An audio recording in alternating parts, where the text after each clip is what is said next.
Ciao.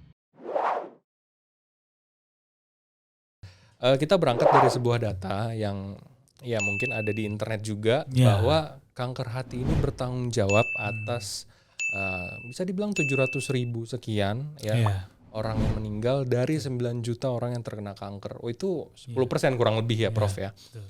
Apakah sebegitu mematikannya ini kanker hati? Memang demikian gitu ya. Iya. Tidak hanya di Indonesia, tapi di lain lain negara juga mengalami hal yang sama begitu ya. Bahkan negara-negara maju sekalipun kondisi tersebut masih menjadi persoalan ya. Ya tentu hal ini menjadi satu tantangan bagi pihak medis untuk dapat mengatasi persoalan ini. Tapi khususnya untuk kanker hati ini, ya terus terang saja saya mungkin tidak membawa kabar baik ya, karena sampai saat ini terapi untuk kanker hati ya memang tergantung kondisinya, tergantung stadiumnya ya.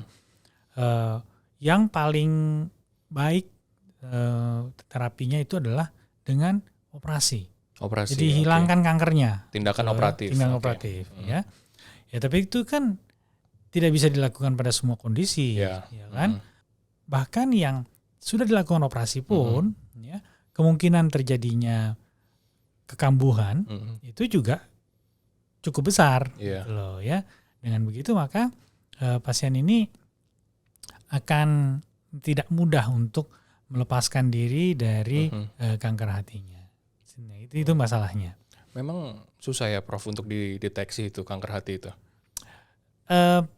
Sebenarnya untuk deteksinya kalau pasiennya mengerti, artinya kalau dia diberitahu bahwa dia termasuk kelompok berisiko tinggi, maka deteksinya nggak susah-susah amat gitu. Yang diperlukan hanya USG. USG setiap 6 bulan dan pemeriksaan, ada satu pemeriksaan marker kanker hati yang cukup bagus. Itu saja yang diperlukan untuk mendeteksi dini dari kanker hati ini. Tapi persoalannya tidak semua pasien tahu kondisinya. Dia harus menjalani hal tersebut. Misalnya begini, salah satu yang kelompok risiko tinggi adalah mereka yang sudah ada penyakit sirosis hati. Nah, sirosis hati pun tidak bergejala gitu loh ya. Sehingga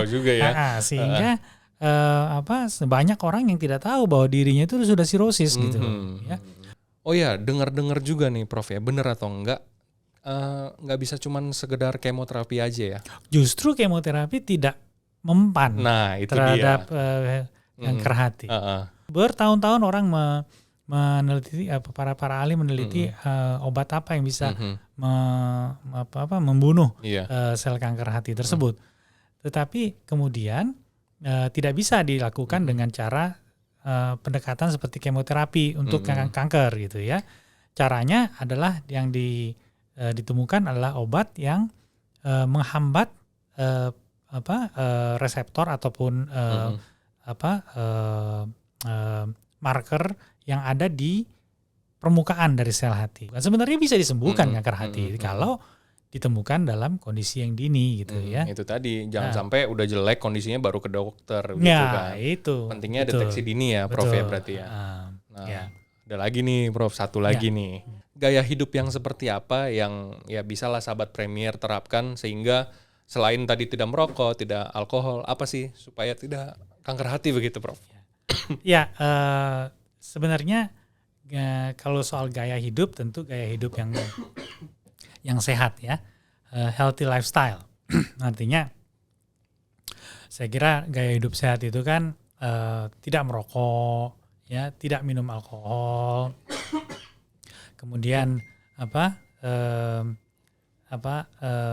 menjaga hubungan seks yang benar gitu ya, tidak menggunakan alat-alat yang bisa melukai tubuh kayak tato dan sebagainya yang sembarangan gitu ya.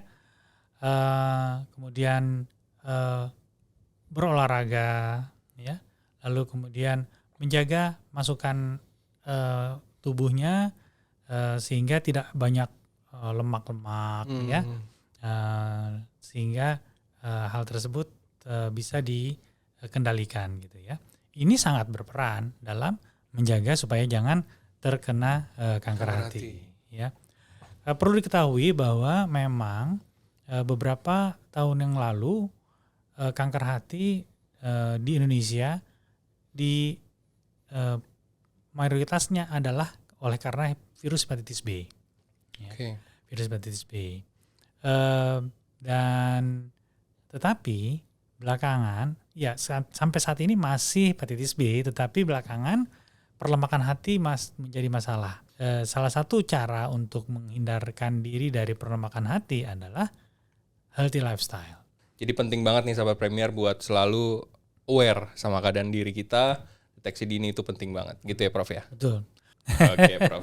Ini kayaknya Profesor nih waktunya padat. Jadi ya kan, abis ini harus ke cath lab, mungkin harus ke ruang operasi. Jadi luar biasa sudah datang ke sini. Thank you Prof ya. Terima kasih. Iya, kita ketemu dalam segmen selanjutnya. Baik, terima kasih. Ciao.